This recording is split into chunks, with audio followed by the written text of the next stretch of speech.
One form of otitis externa is what I call superficial, is when you've just got very dry skin, so it's like psoriasis, eczema. You can then get more of a deep edema, otitis externa, and that's when the ear canal itself is visibly inflamed, and you've got inflammation, swelling of the ear canal.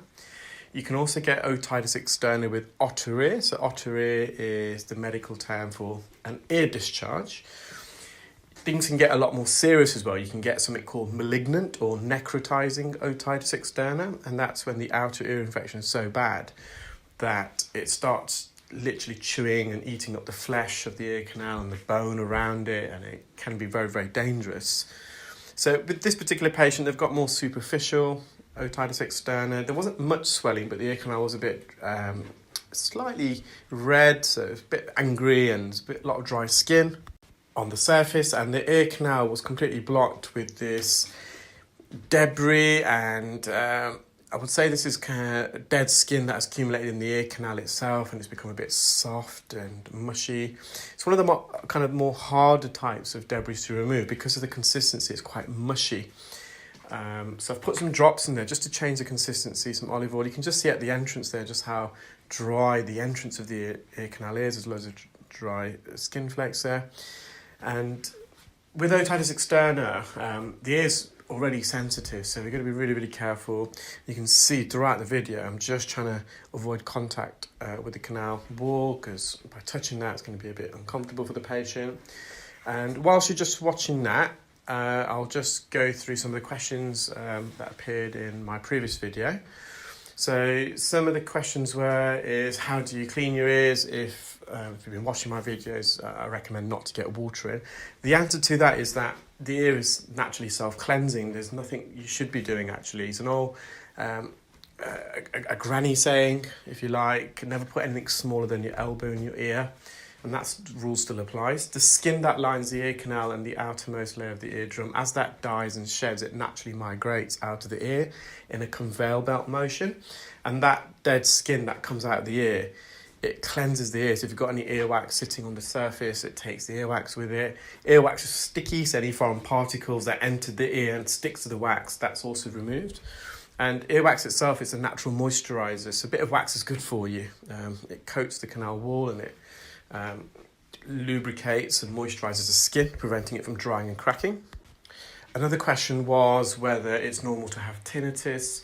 A lot of people do suffer from tinnitus. I would actually go out on record and say that probably everyone does now and again. I generally get a bit of tinnitus in my ear after a long day at work or if I'm a bit tired, but it's only momentarily. I wriggle my ear and it goes away. There's 101 causes of tinnitus, really, and as we get older, we're more probably prone to developing tinnitus, and that's for the reason that probably the biggest link of tinnitus, or the cause of tinnitus, is age-related hearing loss.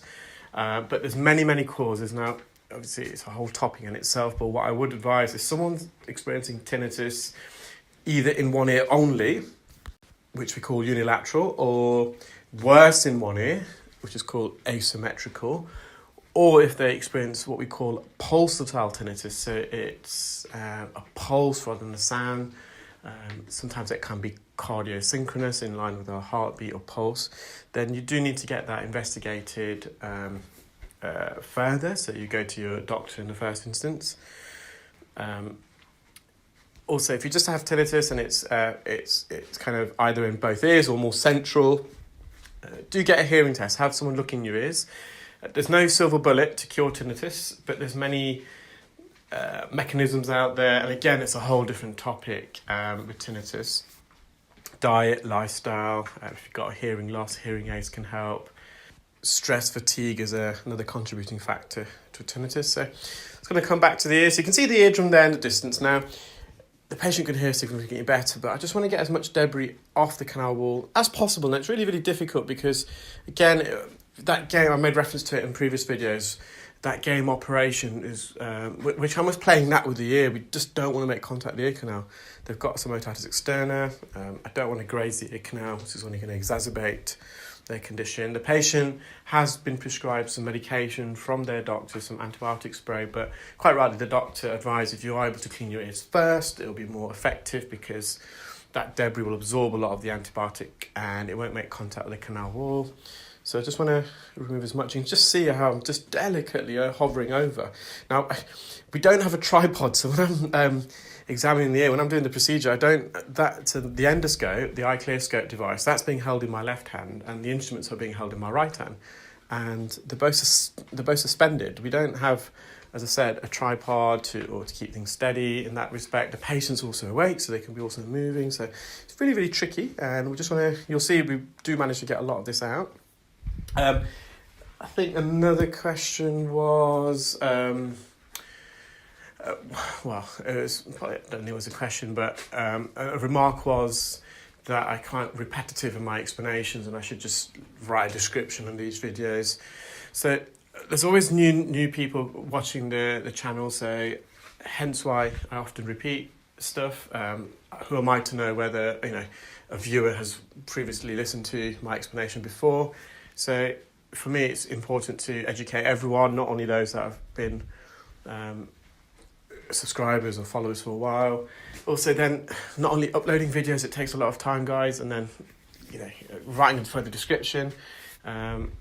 If I was, if this is a full-time job, great, I've got that time, but as I probably mentioned in the past, I don't really get financially rewarded for these videos. It's something that I do because I do enjoy it. I enjoy training and educating people, and there's a lot of people that enjoy watching the videos for various reasons. It helps with their anxiety or depression, or it calms them down, it soothes them. So I do enjoy doing it for that reason, but I have to draw a line of how much content I can give within the video.